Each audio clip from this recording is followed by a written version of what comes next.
chegando na nossa programação. Renan, seja sempre muito bem-vindo. Bom dia. Bom dia, Paula. Satisfação estar aqui com vocês novamente. Fico à disposição. Obrigada, Renan. A gente tem visto aí hoje, novamente, tanto o ministro da Fazenda, Fernando Haddad, o vice-presidente Geraldo Alckmin, fazendo críticas novamente em relação à taxa de juros, o atual patamar de taxa de juros. Ontem a gente teve ali os dados do IBCBR, que é considerado uma prévia aí do PIB, trazendo justamente uma sinalização de uma queda ali, de uma previsão menor, inclusive, do que se esperava. E se leva ali, eles acabaram colocando ali na responsabilidade, inclusive, do Banco Central, esses dados do crescimento menor que o Brasil pode ter realmente, de fato, neste PIB do segundo trimestre por conta do atual patamar da taxa de juros. Há o mercado ali, acho que já precifica realmente um nível de corte, do início do ciclo de corte já para esta reunião de agosto. Lembra que das últimas vezes até você, acho que foi o único aqui nosso, convidado que tinha trazido uma visão de que já estaria, já daria para ter sido feito, inclusive, na reunião de julho, este movimento de redução, o que não foi, na reunião de junho ali, o que não aconteceu. Queria entender qual que é a sua visão, Será que o Banco Central consegue, de fato, vir mais do que 0,25, como muitas casas planejam? Qual que é o percentual, na sua visão aí, que seria o ideal para realmente não trazer impacto para o crescimento do Brasil? É verdade, Paula. Realmente, anteriormente eu entendia que havia espaço, no campo, mesmo já no campo técnico, para o início da queda, já naquela reunião passada, e agora a gente vê um reflexo disso, realmente, que é uma retração além do esperado, causada justamente por essa forte austeridade. Agora, realmente, eu sou obrigado a apostar que ele deve vir com um corte um pouco mais intenso, na faixa de 0,50, e eu acabo concordando com alguns pares aí, com alguns gestores também, que já seguem nessa linha. Isso já aconteceu no passado, não significa um corte tão agressivo assim, mas eu acho que agora realmente ele precisa fazer uma correção de rota. Se eu puder buscar uma justificativa pelo fato de não ter ocorrido o corte na reunião passada, eu diria que o Copom optou por não assumir riscos relacionados a algumas dúvidas, principalmente do lado fiscal, como, por exemplo, a tramitação ali do arcabouço fiscal, ainda não se tinha ainda uma visão sobre como o Congresso ia se comportar com relação à reforma tributária. Também havia uma dúvida ali que era a respeito da possível alteração da meta inflacionária por parte do Conselho Monetário, apenas a uma semana à frente da decisão do Copom. Então, me parece claro que optou-se por não assumir esses riscos, aguardando um pouco mais esses eventos. Também tem-se colocado ali na ata do Copom a preocupação sobre a ancoragem das expectativas ali do mercado, mas as expectativas, muitas vezes, podem estar contaminadas, Pode ter um contágio ali também por essas questões fiscais, e aí isso talvez tenha feito com que o Copom ficasse mais, vamos dizer assim, mais austero, E pode ser que tenha pesado a mão aí nesse sentido. O mercado já vinha ressentindo, já vinha cobrando isso, da parte do Copom, e o governo muito mais. É claro que o governo tem outros interesses, Então, que não só a questão econômica, Mas que é justamente a aceitação, a reafirmação da sua gestão. Em geral, um presidente, o Ministério da Fazenda, ele quer que os juros possam cair, que os juros caem, mesmo que eles estejam já num patamar um pouco mais baixo. Mas tirando esse conflito de interesse natural do processo, eu acho, né, eu reafirmo, né, eu acho que seria mais prudente, mais saudável ele ter iniciado a queda dos juros já na reunião anterior para justamente evitar uma retração adicional, até porque nossa economia não vai nada bem, se a gente olhar nesse aspecto, né? A concessão de crédito vem caindo, né? A gente tem ali a formação bruta de capital, né, veio negativa, quer dizer, você não tem investimentos, né? Investimento tá todo mundo com muito receio, evitando investimento em todos os setores, e isso tudo vai realmente gerando retração. O ambiente agora é um pouco mais favorável, porque a gente tem o arcabouço fiscal avançando, a gente tem a reforma tributária, mesmo que ainda esteja longe de uma solução, mas já é uma sinalização. Há muitas dúvidas nesse aspecto da eficiência, né? Na medida que não traz queda de impostos, mas há uma melhora assim, do ambiente. Então, você tem ali agora, temos também, né, o arrefecimento do preço das commodities internacional, temos o arrefecimento da taxa de câmbio. Então, eu acho que agora, com um grau de incerteza menor, né, e com o núcleo da inflação também convergindo, porque havia uma preocupação, né, de você expurgar da inflação os chamados preços voláteis, né, que são os preços das commodities, o preço do petróleo, o preço do milho, do trigo, mas agora, expurgando os preços voláteis, né, que caíram muito nos últimos 12 meses, você tem também agora o núcleo mostrando realmente uma retração econômica. Então, está mais do que na hora de iniciar um ciclo de corte dos juros.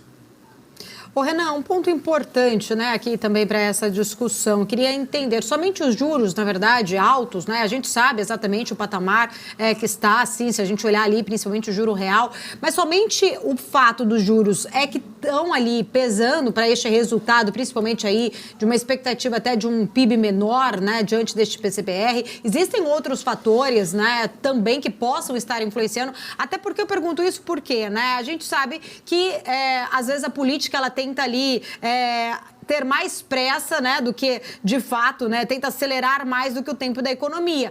É fato, a gente sabe exatamente que a política monetária ela tem um tempo de fato para fazer efeito. Justamente o remédio amargo é esse mesmo, né, segurar o consumo para segurar a inflação, e isso vai causar, sim, não é nenhuma surpresa, um crescimento menor, né? Não teremos ali um crescimento alto por conta dos juros altos. Isso é de fato ali, todo mundo sabe que este é o papel, justamente se subir juros para se conter uma possibilidade de um repique, até de uma pressão inflacionária. Mas a minha pergunta é, somente os juros estão pesando para este crescimento menor? A gente viu no primeiro trimestre um agro forte, que acabou trazendo, né, um fator muito grande em relação ao PIB, mas a gente não pode esquecer que os setores de serviço, indústria, eles vieram, sim, abaixo. Queria entender um pouquinho da sua análise em relação a essas críticas, né? A gente sabe que o governo, ele tenta ali sempre, né, o lado mais populista, são medidas mais trazer aí, né, o Banco Central como um grande arquirrival, mas de fato existe mesmo ali, já foi sinalizado que essa queda vai acontecer agora, né? A gente teve aí desde agosto do ano passado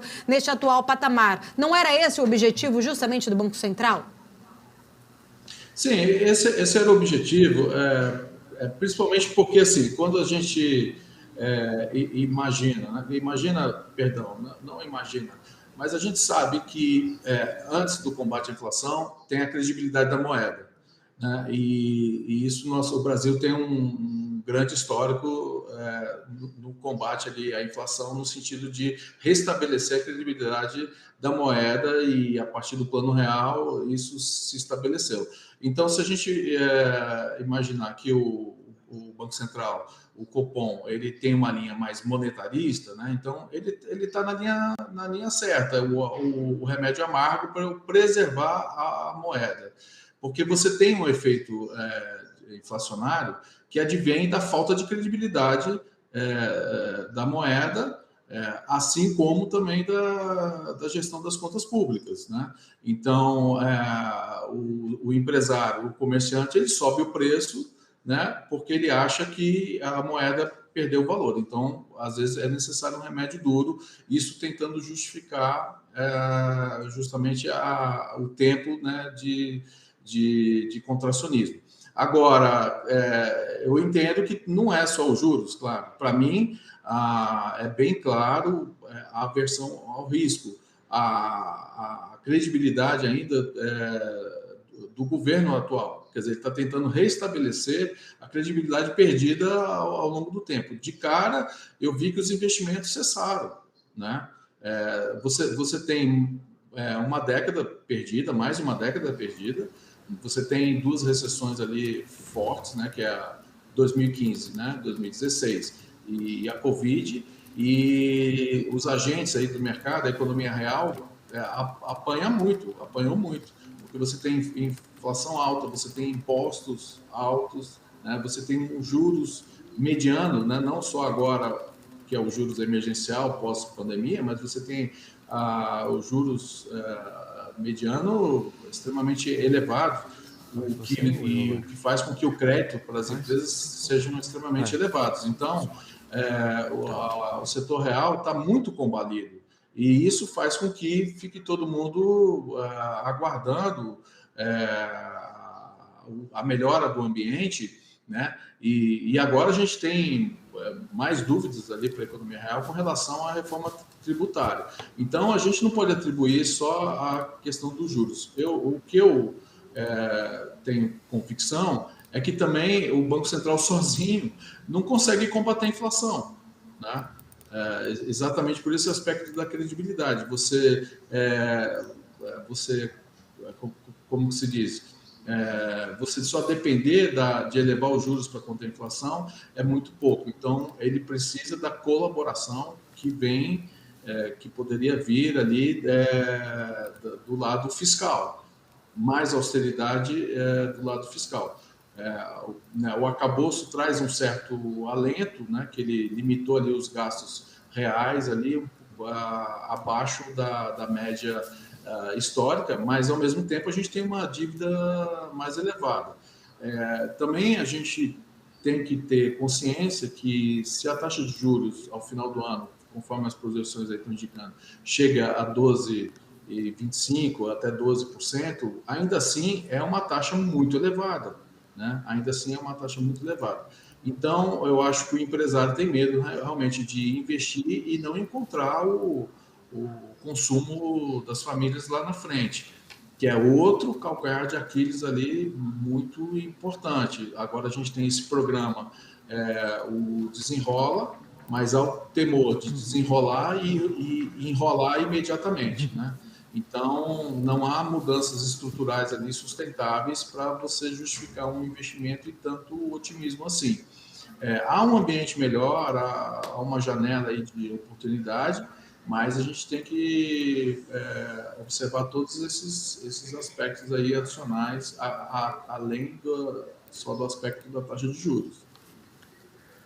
Renan, bom dia. Felipe Nascimento falando agora contigo. Você estava falando aí do Desenrola, né? Interessante, é um programa focado, né, para reduzir inadimplência, melhorar a vida da população e tudo mais, mas no fim das contas, por algumas situações colocadas ali, pode beneficiar muito o setor financeiro, né? Principalmente com aquela situação envolvendo crédito presumido, ou seja, as instituições bancárias que estão com essas pessoas inadimplentes podem acabar saindo vitoriosas. Talvez isso pode ter algum resultado, algum impacto nos próximos resultados dessas companhias? Você acha que os grandes beneficiados não necessariamente vão ser as pessoas, mas sim as instituições financeiras? Eu acho que, bom, tem as duas coisas, né? Eu acho que realmente, por que a concessão de crédito tem caído tanto, né, nesses últimos 12 meses? Porque o risco está muito elevado e o risco de inadimplência também extremamente elevado, e você tem também as provisões, né, ali também pressionadas. Então, você vai ter uma descompressão, né, dessas provisões de liquidação duvidosa, das instituições financeiras, e a tendência é melhorar o balanço, né? O que eu vejo é que, na verdade, também a gente tem que olhar o balanço do governo, né? Porque, na verdade, o governo é uma espécie de securitização da dívida, né? O governo está assumindo ali o risco dessa inadimplência, e isso pode ter um custo. Do lado das pessoas físicas, principalmente, né, você também tem ali uma folga no orçamento familiar que pode provocar uma onda de consumo.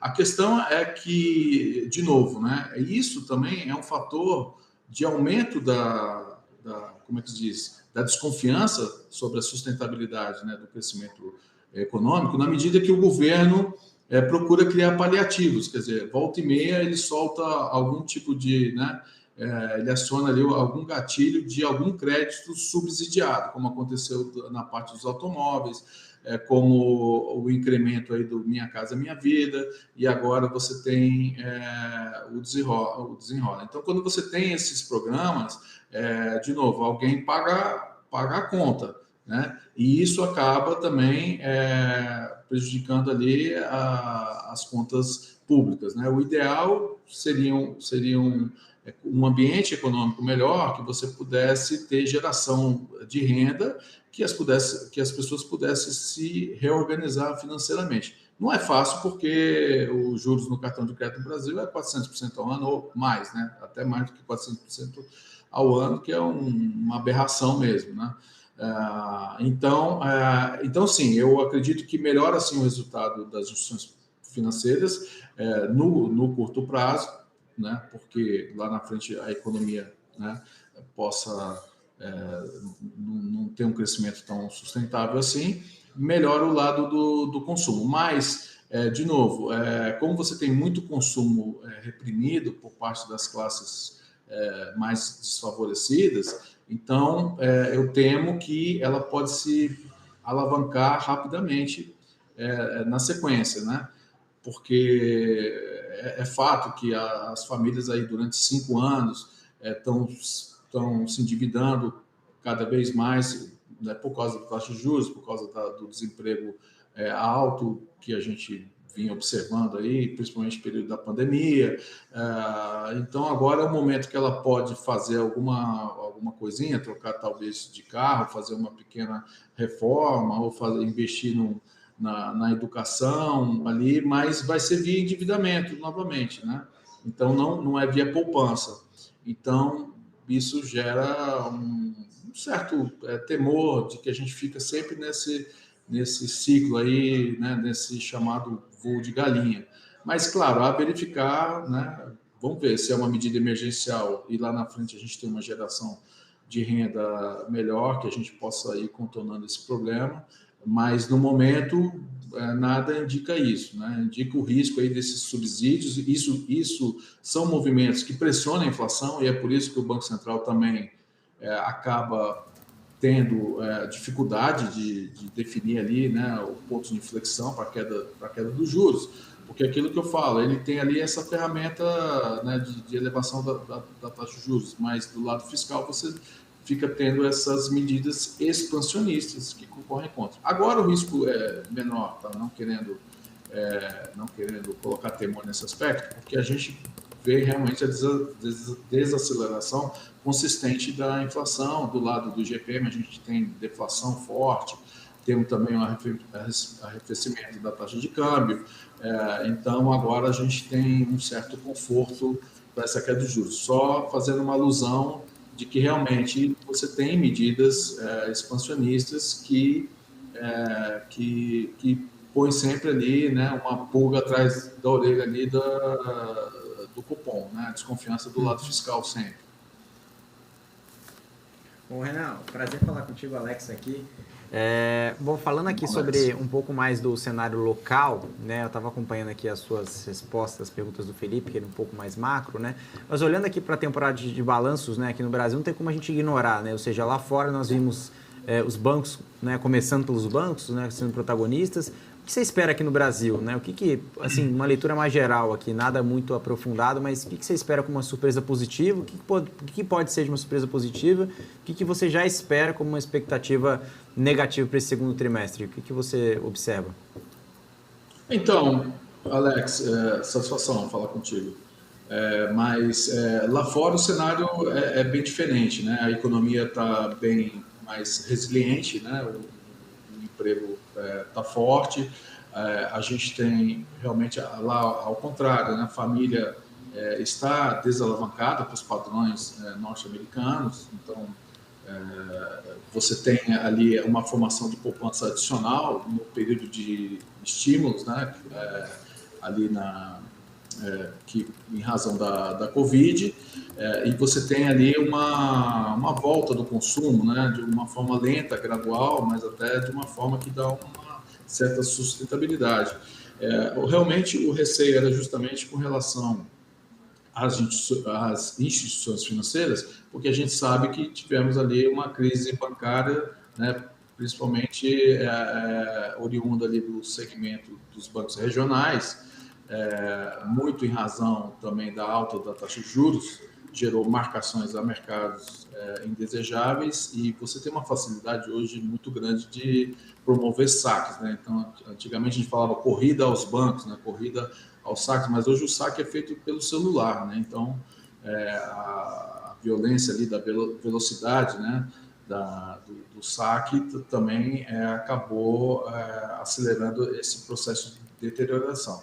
Agora a gente percebe que foi contornado esse problema com essa sinalização, com essa estabilização momentânea da taxa de juros, e com o crescimento econômico, com a família desalavancada, os bancos vêm apresentando resultados melhores. Então, aqui no Brasil é diferente, porque a gente tem visto ali realmente uma pressão agora no setor de serviços, quer dizer, a atividade caindo, né, convergindo gradualmente já para a queda, né, do setor manufatureiro. Isso acontece na economia global também, mas aqui parece que o movimento é mais intenso. Temos a queda dos investimentos e temos que os setores mais sensíveis à renda estão sofrendo bastante. Assim como os bancos têm inadimplência, o setor, né, também de varejo também apresenta inadimplência elevada. Então, eu acredito, de novo, né, em se tratando de Brasil, os setores mais essenciais são aqueles setores que eu acredito que devem ter resultados mais surpreendentes, positivamente, tá? Mas os setores ainda sensíveis à renda, né, como o varejo, como o próprio serviços em geral, né? Turismo, né? Hotelaria, serviços e tudo mais, eu acho que deva ter uma certa estagnação. De novo, né? O PIB cresceu, mas cresceu muito em cima do agronegócio, que é um setor essencialmente exportador, e os demais segmentos, ao contrário, eles vêm num sentido de retração, e a gente tem a renda muito, muito prejudicada e um endividamento da família muito, muito alto. Então, eu não acredito assim que seja resultados assim, surpreendentes. Eu acho que devemos ter resultados em linha, e alguma surpresa positiva talvez venha dos segmentos de mais essenciais, né? Maravilha. Renan, quero agradecer. Obrigada pela sua presença aqui na BMC News. Até a próxima oportunidade. Até a próxima, Paula. Eu que agradeço. Forte abraço. Até mais. Obrigada.